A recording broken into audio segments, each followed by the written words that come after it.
It is my pleasure to introduce to you our keynote speaker, Mr. Cleveland Beach. Let me tell you a little bit about him. He's going to teach us today about the insights on meditation and its numerous benefits. Is that me?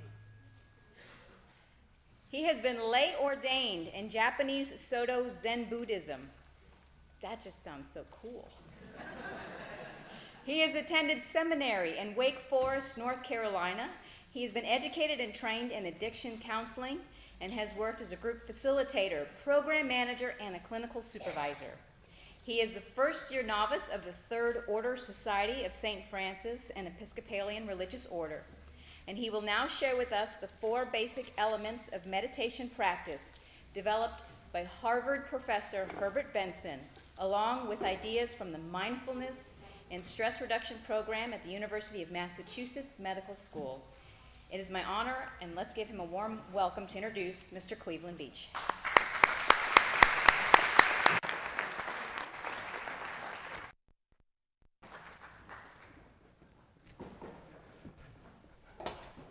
Thank you.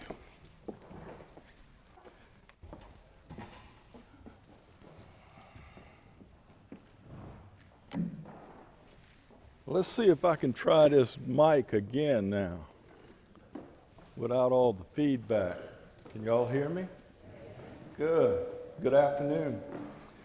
And I would like to really start off by thanking the corporate sponsors for the opportunity for me to do this. It's something that I have a passion for, and I really treasure and honor the opportunity. But I want to acknowledge 2 ladies that have really kept me on track for the last couple of months since I was chosen, and it worked for Cecilia Russo on public relations and carriage trade marketing. And I would like to acknowledge first Elizabeth, and she has emailed me constantly about what I need to be doing. So thank you, Elizabeth, and Cynthia. They're the backbones of putting this thing together, so thank you very much.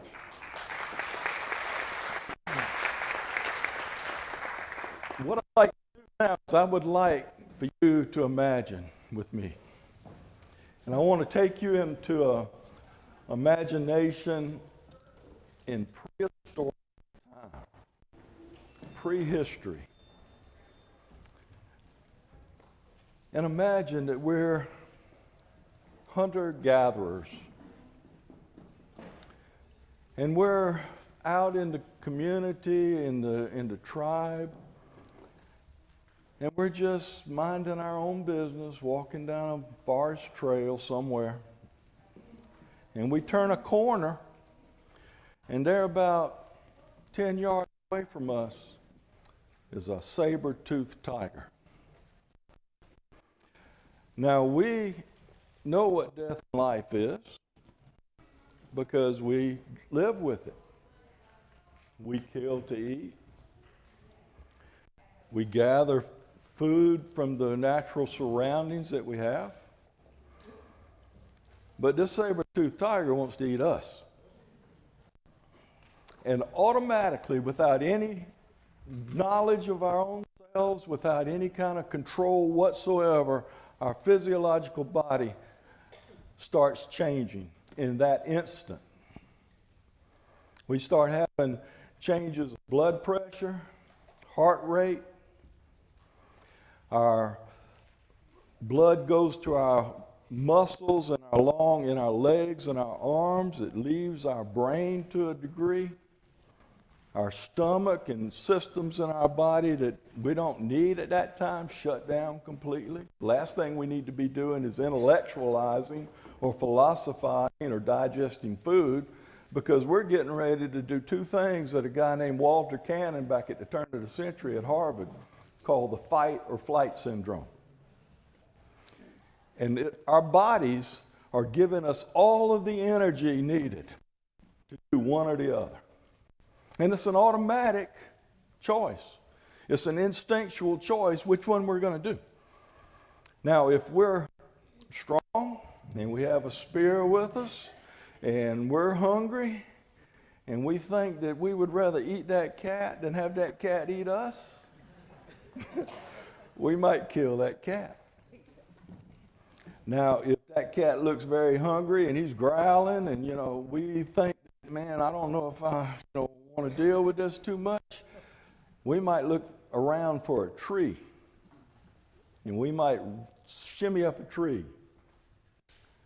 But whatever we decide to do, whatever choice we decide to do, if we live through it, we're going to have an opportunity. Let's just say we kill the cat. We'll have an opportunity when somebody's skinning that cat and, you got the ribs barbecuing on the fire. We'll have an opportunity just to kick back and relax and take some breaths because we fought this thing and we won. And our bodies go back to its natural equilibrium. All of those changes, all of those physiological changes that happen to us unconsciously, automatically, without our consent, go back to its natural equilibrium. And if we run and we in a tree, we're going to find a crook in that tree somewhere while that cat's pacing back and forth. And sooner or later, we're going to kick back and relax. And our bodies are going to go back to its natural equilibrium. And again, we don't have any control over this. And we're still created in the same way. We have evolved in this same manner in our present day experience. But let me tell you how days work for me sometimes. And some of y'all may be able to relate to this. I didn't sleep well last night. And the alarm went off this morning, and I hit the snooze button a few times to the point where I was late. So I rush to get ready for work. Don't eat anything. Driving to work, somebody cuts me off in traffic. I'm stressed out already. The day hadn't even started good. Get to work. Boss looks at me and says, I want to see you in my office in 15 minutes. And he doesn't look happy. And so, I didn't have any breakfast, so I think I'll run around to the corner and get me an Egg McMuffin. And while I'm eating the Egg McMuffin, a big blob of cheese falls on my pants. And, I have to clean that up. And then, it's, the boss really just wanted to congratulate me on something I did, but I didn't know that at the time. I thought the worst. And the day's not going well, and I'm rushed. I get a call from the school that my teenage son's been dealing drugs in the school. And I don't know what to do about it. And so I get a cup of coffee, and I think, well, maybe I'll just, chill out with this coffee, relax a little bit. And I move, and my elbow hits the coffee, and it spills all over this proposal that I just printed out. Now, that can go on and on and on with scenarios like that. And I've had days like that where it seems like nothing went right. But our bodies react in every one of those situations exactly like it reacted with the saber-toothed tiger. Because our bodies are telling us that our well-being is at risk. And it may not be a life or death situation, but our bodies don't know that. Our bodies are doing what it does. Now, these physiological changes that we have, there's a couple of books that I really refer to. One of them is a book called Full Catastrophe Living by a guy named Jon Kabat-Zinn out of the University of Massachusetts. And he goes into great depth and detail about these physiological changes and how we can learn to respond to the stressors in our life rather than react to the stressors in our life. For example, nobody has ever cut me off in traffic if I let it. There's another book called The Relaxation Response that a guy named Herbert Benson wrote in the early 70s, and it was a national bestseller. And he talks a lot about these physiological changes and the stress reaction that our bodies have and how we can deal with them. And one thing that they both talk about in depth is a technique called meditation. Now, there's a couple of things that meditation is not. And there's a couple of myths that I want to talk about when I think about what meditation is. First thing is, it's not some new age, just thought up thing that people are doing now as a fad. Meditation has been around for thousands and thousands of years in some form or another. And most religious traditions have some form of meditation. Now, some religious traditions, especially Western Christianity, has kind of taken meditation out of the forefront of the practice of that religion. But in the Middle Ages and in monasteries, it was practiced widely. Another thing that meditation is not, and I hear this all the time. Well, I can't meditate. My mind is just racing. I just can't do it. I can't meditate. Me neither. Not if I'm trying to control my mind or get rid of my thoughts, because I have to realize that my brain is just an organ in my body. And its job is to think thoughts, just like my heart's job is to pump blood, and my lungs' job is to oxygenate that blood, and my stomach's job is to digest food. The brain's job is to think thoughts. And when you get rid of your thoughts, somebody's probably going to be pulling a sheet over your face. So it's not getting rid of thoughts. It's dwelling in the present moment. It's becoming awake. It's becoming aware. In fact, the name that Siddhartha Gautama, back in about 500 years before Christ, when he finally decided that he was going to just sit under this tree until he found out the answers to life. When he developed that philosophy, people called him the one who is wakened, the one who is woke, the Buddha. That's all we do in meditation. We wake up. We wake up to who we are. We wake up to our true nature. And there's all kinds of forms of meditation. There are as many forms of meditation as there are people in this room, maybe many more. And each form is valuable. It's kind of like pick a pathway and get on the path, because each one is good. In fact, a lot of y'all have done meditation and didn't even know it.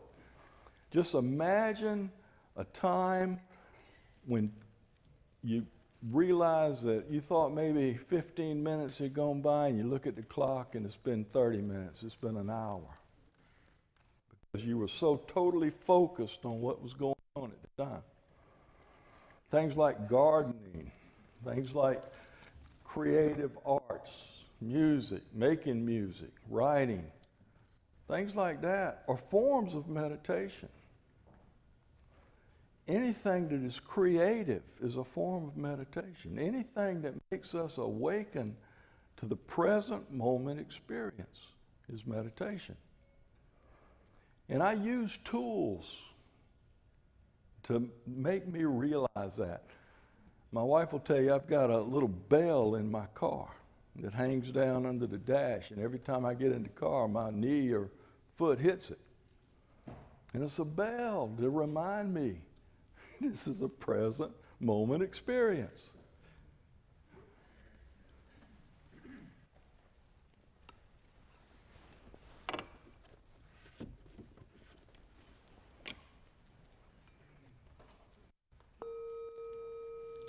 Listen, Listen. The bell brings us back to our present moment, true nature.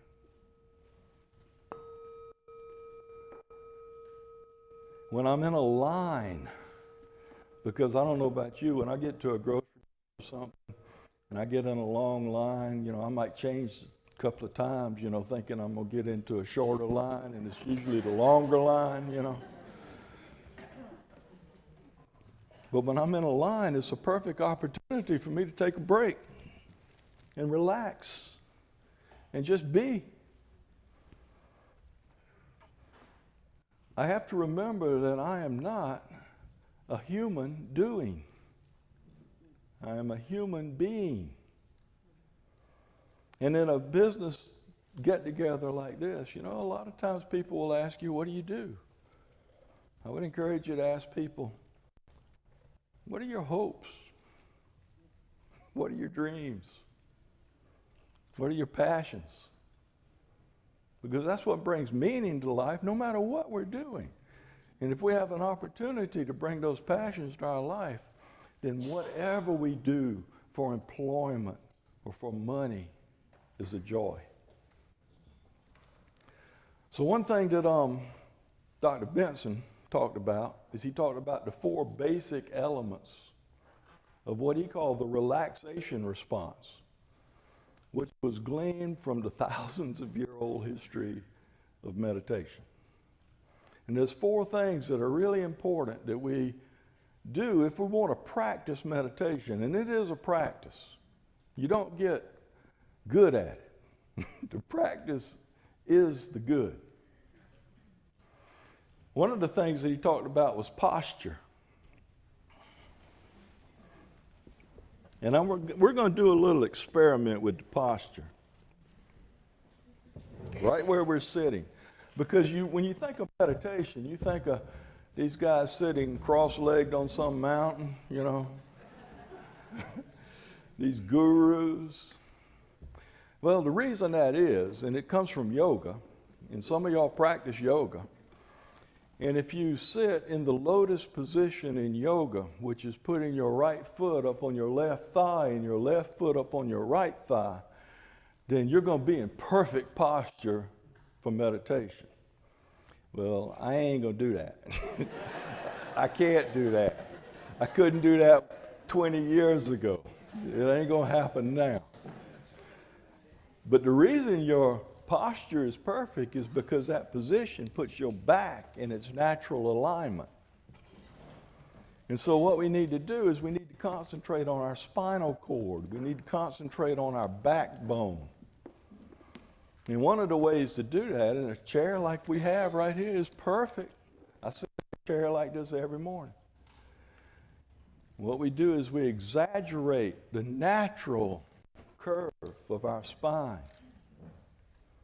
We may lean forward a little bit so we can exaggerate that curve in the lower part of our back that sticks out towards the stomach. And as we do that, if you try that, you'll notice that your shoulders kind of relax. And you want to just relax your shoulders a little more, bring your chin in a little bit, to lengthen the spine in your neck. Make sure you're parallel to the ceiling and the floor. Feet are flat on the floor. Perfect position for meditation. That's all it takes. Now, when we're in that position, when the back is in its natural alignment, it doesn't take a whole lot of muscle to hold ourselves up. But how do we sit in our society today?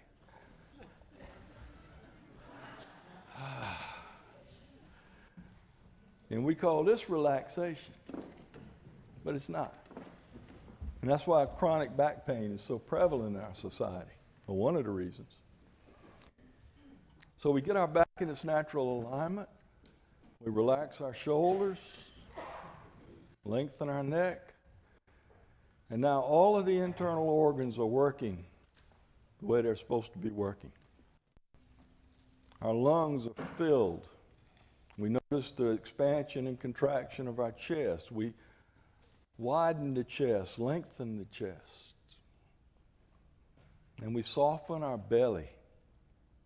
I know that sounds strange to people because we have so much in our society pulled our bellies in and just tightened them up. But we just relax.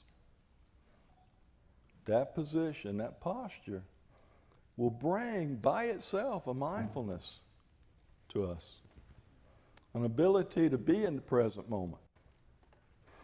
The other basic element, or one of the other basic elements that Benson talked about, is a focus.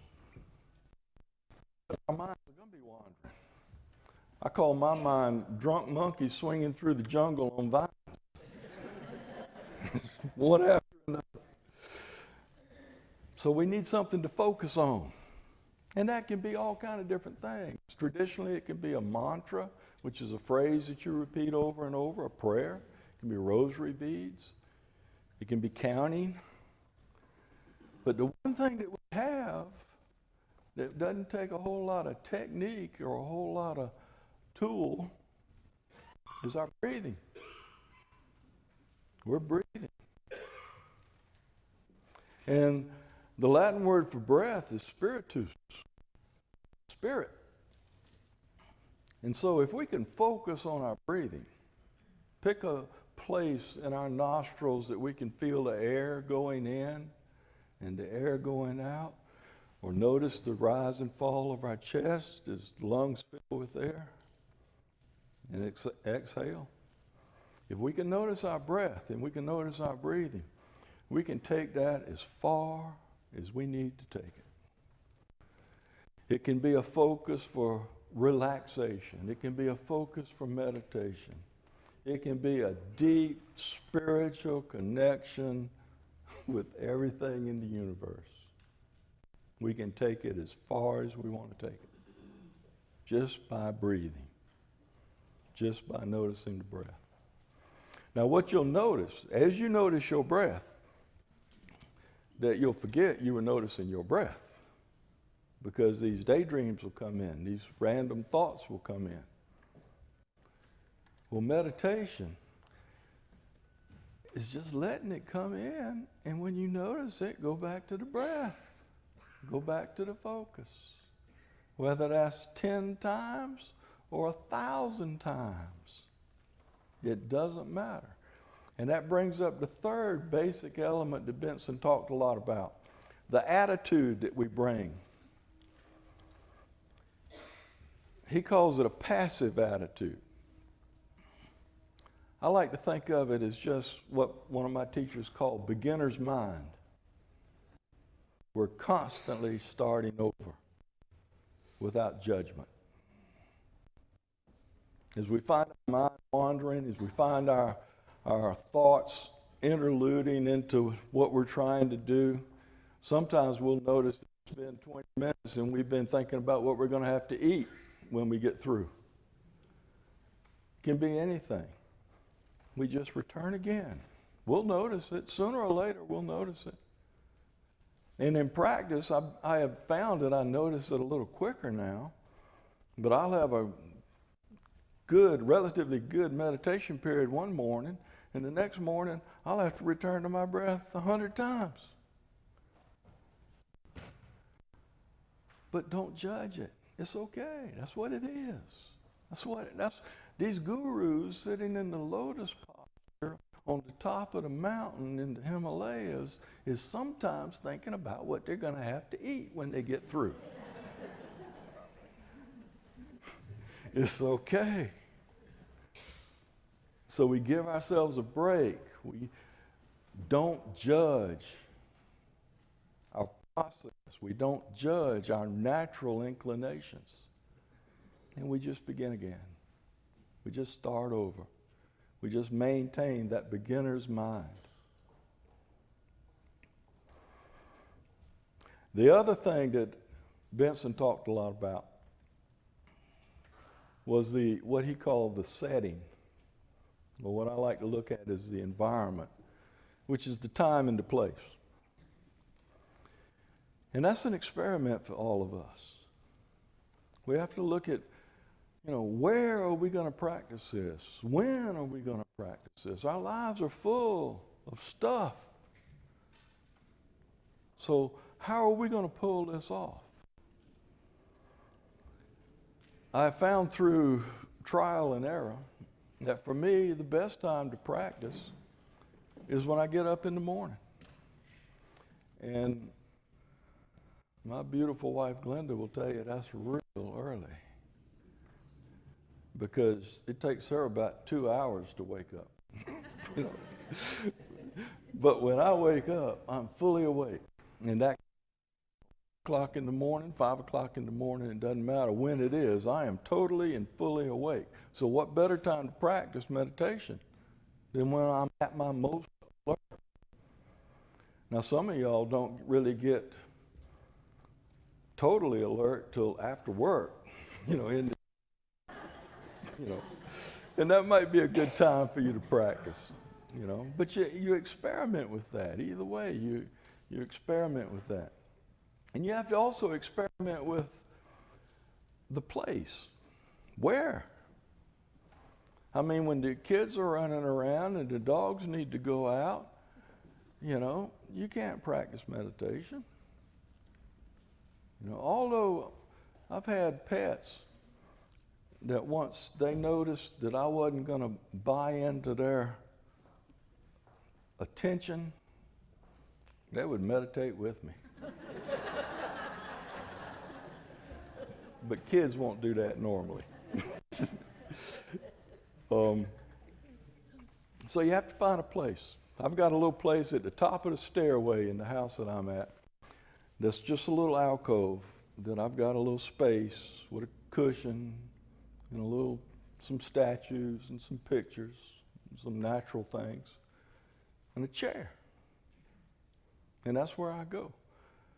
I don't even attempt to meditate anywhere else. I will attempt throughout my day to come back to the present moment. But if I'm going to practice this technique, that's where it's going to be. Now, traditionally, people have gone to places to do that. And I had to start out. I was living in Chapel Hill, North Carolina, and I had an interest in meditation, but I couldn't do it, man. I didn't know enough about it to do it alone. So I ended up in that area. There was a lot of different Buddhist groups that met. And so I tried a few of them. Some of them didn't feel real comfortable, but I just wandered into the Chapel Hill Zen Center one day. And it was like, man, this is okay. Mainly because nobody didn't say anything. Nobody wasn't trying to have me believe any certain way. It was just a place to go to meditate. Because Zen is just a Japanese word for meditation. And it came from China. You remember the Kung Fu stories and all. It came from Chan, China. But it felt comfortable. And I would go to that zendo, what they call a zendo, to meditate. And the more that I went, they had a couple of meditation periods a week. And the more that I went, the better I, liked it, the better I fit into it. And then I found that I could practice at home some. Well, in Savannah, we don't have a whole lot of options. There's not a plethora of Zen meditation facilities in this area. So we have to do a little more work. We have to do a little more intention. And for me, getting back to my Christian roots was one of the best intentions that I did in practicing meditation. Because I started reading some of the church fathers, and I started reading books like The Cloud of Knowing, and St. John of the Cross, and Teresa of Avila, and some of the monastic practices out of Christianity. And I began to realize that there is a rich tradition of meditation in that tradition. And it kind of brought me back to where I'm living, to where I'm at. That I can go and practice a religion and make meditation a part of my prayer life. The 12-step movements talk about, the 11th step talks about prayer and meditation. Now, most people in those groups think that that's a little book that you read every day, a little page of, good stuff. But I don't know if that's what the authors were talking about. To me, prayer and meditation is talking to a spirit of the universe and listening to that spirit of the universe. And both of them are important.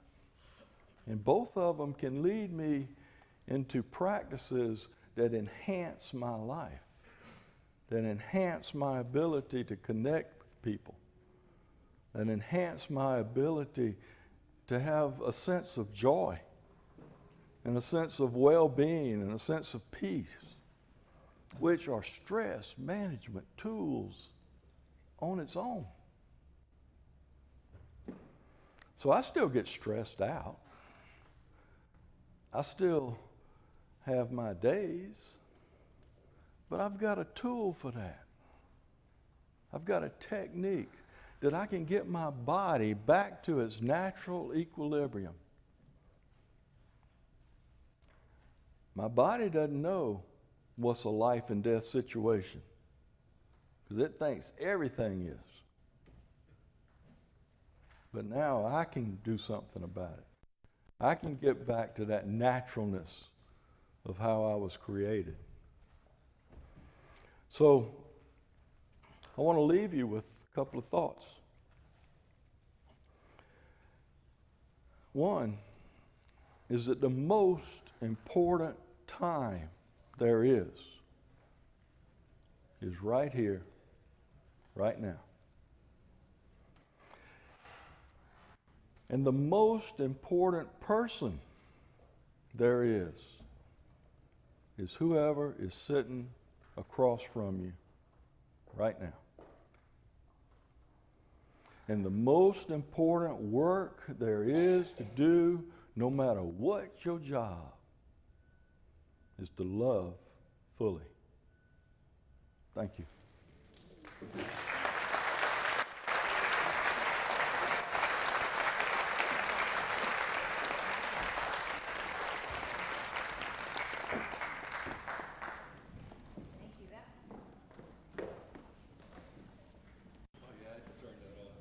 Oh, you got that one. That was wonderful. Okay, so now we're going to open it up for questions.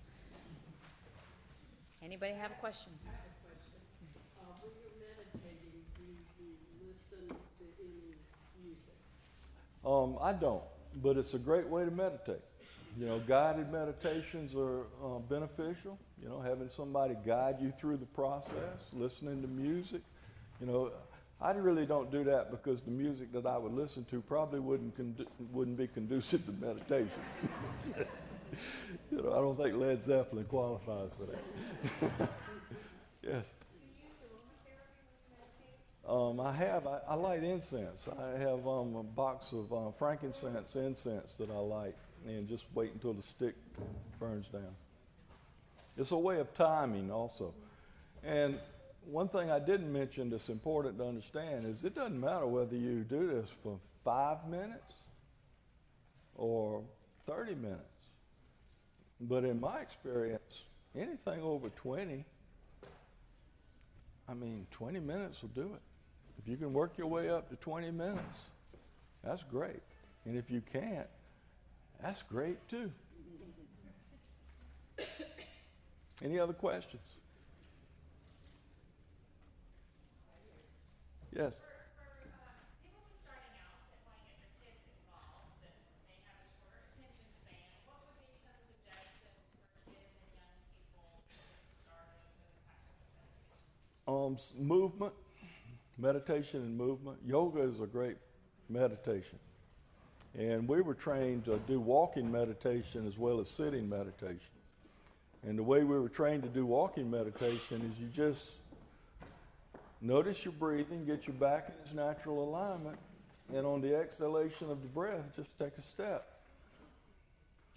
And on the next exhalation, Take another step, really a half step. And you just move with that. Now, what you'll notice when you do that is that that may be the first time that we have ever walked that we didn't have a destination in mind. And so it's very unusual to us. In fact, I've seen people fall, you know. It's just our balance gets shifted. But anybody that has that type of short attention span, anything with movement really helps. Any other questions? Yes? What about chanting? Does that help or not? Yeah, and I've done that from time to time. It's the mantra tradition, you know. And certain traditions, especially out of India, do a lot of meditation and chanting. But it was also done in the Christian, you know. That's where the rosary came about, you know. And people would chant prayers and creeds and such. So, yeah, that's always a good thing. I think you had a question? I just want to know where you get one of those bells. Amazon.com. Yeah, if you Google meditation bells, you'll have pages and pages to choose from. Actually, in the Zendo that I was trained in up in North Carolina, they had a big bell that was like this big around, probably that deep. And that was the most beautiful sound I think I had ever heard in my life when they rang that bell. And to the point that I wanted to be the bell ringer, you know, and got trained in that. But I've got an app on my phone that is a meditation timer that has bells that ring at the end of a certain period of time. You can set it for whatever time you want to do, and a bell sounds just like that, just rings on your phone. So, technology, what can I say? Any other questions? Yes? Who? Why is that so soothing? Say again? Why is that sound so soothing? You know, I don't know. I mean, I like to think that, you know, the vibrations are the building blocks of our universe. And so music is a universal language. And when a bell rings like that, that is a vibration that hits us in our depths. You know, that's just my opinion. Yes? You said when you meditate, one of the things you have to do is to focus. I had my mind going everywhere, and at the point of focusing, like when I reach the point where I'm absolutely focused, I wake up 30 minutes later. So it's like I can't meditate in the morning because then it's going to be difficult to go to work. Yeah. And that's okay. I mean, I can't maintain my focus too long either, you know. Sometimes one of the practices I had was counting my exhalations, you know, and the practice was that you count each exhalation up to the number 10. Well, I would find myself on number 43, you know, because I, you know, just lost, you know. And they say that your mind can't think of two things at one time. Ha! Believe that if you want. You know. So yeah, it's the non-judgment around that focus and that inability to focus sometimes. Just be gentle with yourself and just go back to the focus. You'll realize it sooner or later. You'll realize it, and you just go back to the focus at that time. Somebody had a question over here. So, are there any upcoming meditation retreats in this area that you know of? Not that I know of, but I've left my card on the table. If anybody wants to get in touch with me and wants a presentation at another group or even an individual, I'd be glad to do that. Question? Thoughts about light, using light, in imagery of light with meditation? Sure. Imagery in general. One of the practices in early Christianity, especially in the Greek Orthodox tradition, is icons. And in a lot of other traditions, non-Christian, they call mandalas. And a lot of times, I get my best meditation in nature, looking at the sun, looking at the clouds, seeing the differences in the light, how it changes. So yeah, I mean, you can always use that as a practice. Anything that the senses have, whether it's hearing, seeing, feeling, touching, that's why the posture is so important, because it connects us with our body, connects us with our tactile memory. And it's all beneficial in that way. Any other questions? Yes? Meditation helpful for sleep? Take before you go to sleep? I tell you what, I'll give you a personal answer to that. If I try to meditate in the evening after work, I'll go to sleep. And I've taught classes where it wasn't unusual for people to go to sleep, and sometimes they would just snore, And so, yeah, if you're having problems getting to sleep, especially progressive relaxation is a good tool to use, where you notice areas of your body, maybe from your feet up to your head, and you just tighten those muscles and release them and relax them. And just be mindful of that body sensation. And it's great practice. Any other questions?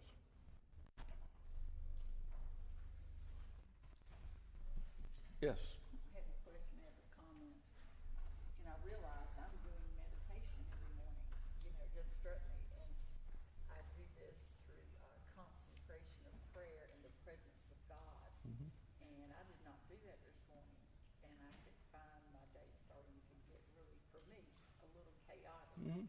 Because I didn't do that, the meditation Mm-hmm. that I do. And I realized it is meditation. There's a middle-aged monk that wrote a little short book called Practicing the Presence of God, a guy named Brother Lawrence. And it's a great book of meditation, basically. What I've read.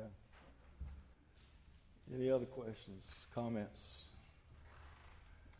Well, thank you for this opportunity. Thank you for this honor to be with y'all and to share this information with you. Thank you very much. Thank you.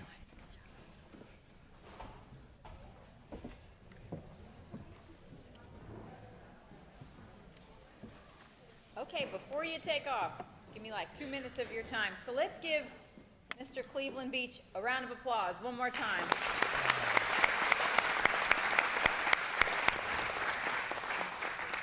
That was amazing. I could feel it as he was talking that I just calmed down. I was watching everybody's body. As soon as he said posture, I saw all of you like, the guilt kicked in and you sat up straight. So I just want to take a brief moment and tell you about a few things that are coming up. And I apologize, I raced through the check. So I wanted to explain real quick what happens. So every time that we do one of these events, we're going to honor a nonprofit. And so the nonprofit that you saw come up here, actually, they're giving a grant on behalf of Healthy Savannah and Enmarket of $1,000 to that group. And Enmarket and Healthy Savannah are actually going to go and do a service day next month to participate and help those nonprofit groups. So let's give them a round of applause one more time.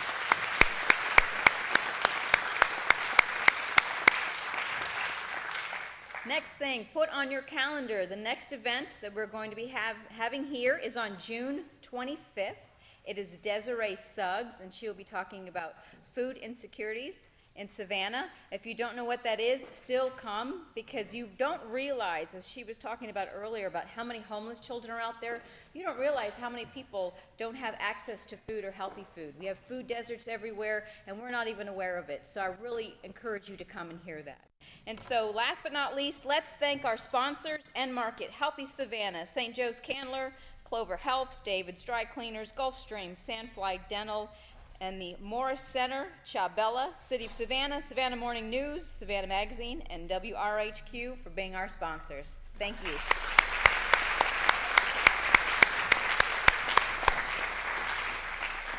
last but not least, I left a little fish bowl out there. If you're interested in getting some stress classes with moi or some coaching, I'm going to give some freebies away to help out the community as well. So put your business card or just your name and number, and I will reach out to you. Thank you all for coming, and we'll see you in June.